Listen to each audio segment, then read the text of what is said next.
I'm sure many of you may have already heard about the childish display of defiance performed by Colin Kaepernick that a lot of black people are trying to hail as some, defiant act of, nobility.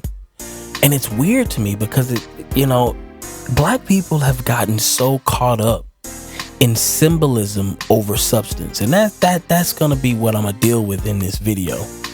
Now, why this is so problematic is because you find that black people tend to be more prone to magical thinking. What do I mean by magical thinking? White supremacy, Illuminati. Let's see here.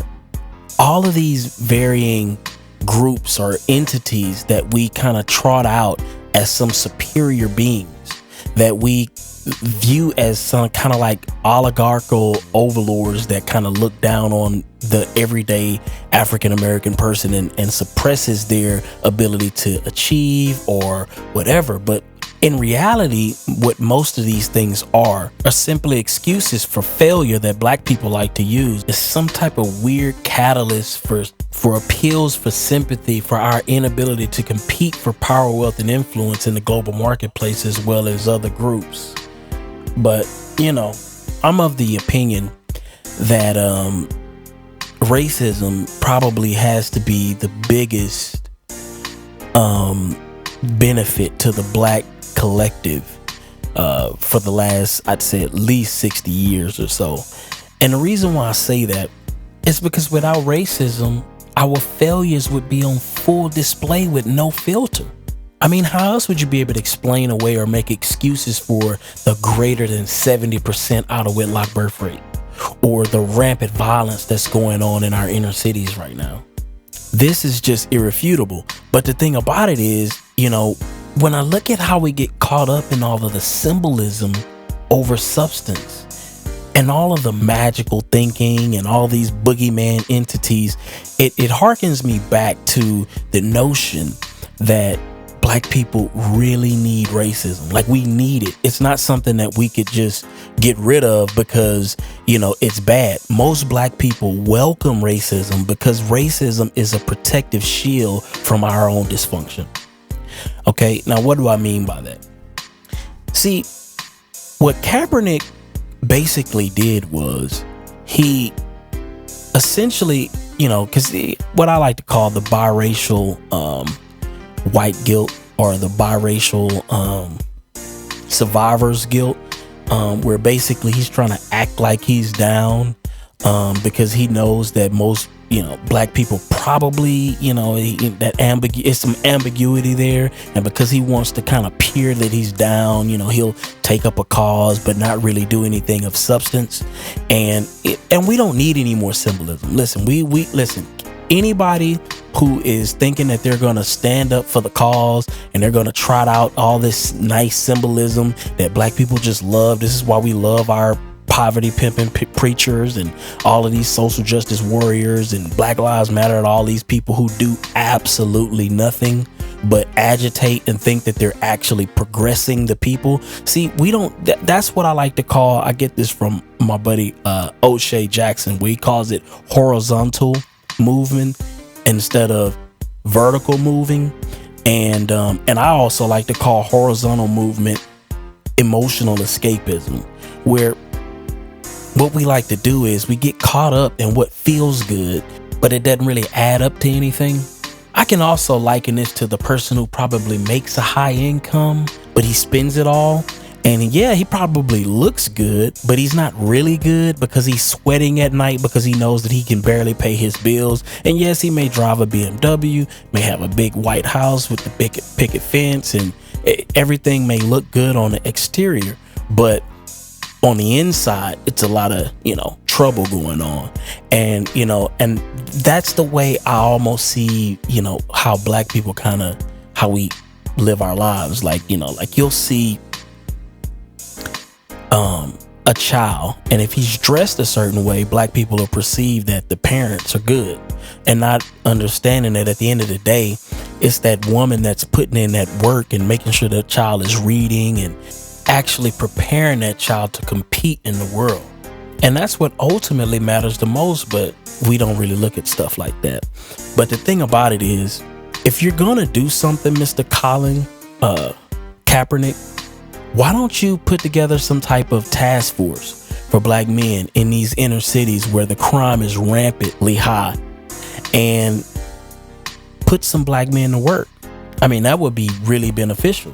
I mean, take 20, 30, maybe even 50 or 100,000 of that multi-million dollar contract a year and just put it into the neighborhoods and hire some people to work those streets and just kind of monitor what's going on and try to bring down some of the crime. That's something that is a vertical liftment of the people. We don't need symbolism, people. Listen, black people, at the end of the day, his little act of defiance, outside of giving Fox News and CNN and all of these people something to talk about to, keep their ratings up and boost income for possibly Jewish owners or whoever owns these media conglomerates, that's the only people that's going to benefit from this.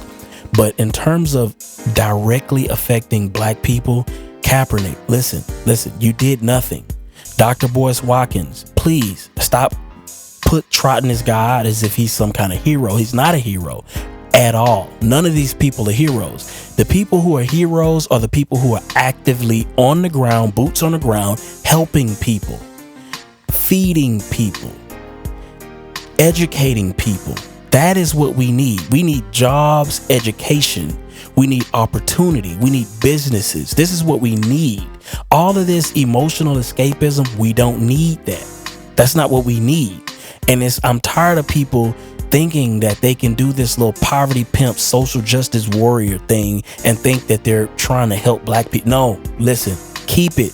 Keep your gestures and because at the end of the day, the only person that's going to win from this is him. And what he's essentially trying to do is engender some sense of camaraderie to give the appearance of him being down with the quote unquote cause. But no matter how much he tries to self-sabotage with his ill-conceived notions of what it means to be black, he'll still be a multi-million-dollar biracial far removed from most black folks, and there's no reason to feel guilty about it. But he does feel guilty about it. But my thing is, we don't even need your pathetic, unpatriotic displays of defiance that don't mean nothing. These are fruitless gestures. And I'm tired of black people trying to trot this out as something that is tangible. It is not tangible, people. People, listen, it's not tangible. So stop giving into these false ideologies that make you feel good, but don't make you really good. We have to get out of this type of thinking, not just socio-politically either. I mean, we need to get out of this type of thinking in general, even financially, because there's too many black people who want to look good, but are not really good. And please, I knew this video probably wasn't going to get as many hits as my other videos, but Win on Purpose, check that out, about financial freedom and about positioning yourself in a place to where you can really win instead of looking like you're winning. Okay, so I need y'all to go check that out as well. But basically, I just wanted to respond to all of the people who are caught up in thinking that this guy has done something for anybody. He hasn't done anything for black people. Please listen, he gets no pass, none of that. At the end of the day, if he's not out here with boots on the ground, actually doing something and moving people vertically instead of horizontally and getting caught up in all this emotional escapism, he's done nothing. Matter of fact, he's retarded the cause. He didn't bring actual awareness to it. He brought infamy to it. That's what black people need to understand. You're not helping by bringing infamy. What we need is actual boots on the ground. Boots on the ground. That's what's important. In a little bit, I'm gonna be uploading one of the videos of us doing this community revitalization program where I take my tithes, and opposed to giving it to a church, I give it directly to the people. And I'm taking these resources directly into the heart of Fifth Ward. And we're cleaning up for some of the elderly people that have been there before the gentrification fully takes place. We're actually buying some of the property as well, a couple of buddies of mine, to try to take advantage of some of the lower pricing before it becomes completely priced out of the market range for the average African-American family. And hopefully we can move in some upper echelons African-American families. We'll see. But that's beyond the point. The point is that we need boots on the ground. We're out there cleaning these neighborhoods. We're painting over the gang signs, and we're actually doing things that affects people. Okay, that's what we need. We don't need any social justice warriors. Kill that. I don't want to hear not one more. And I'm tired of them getting more credit for just being childish and making people feel good, opposed to actually doing something.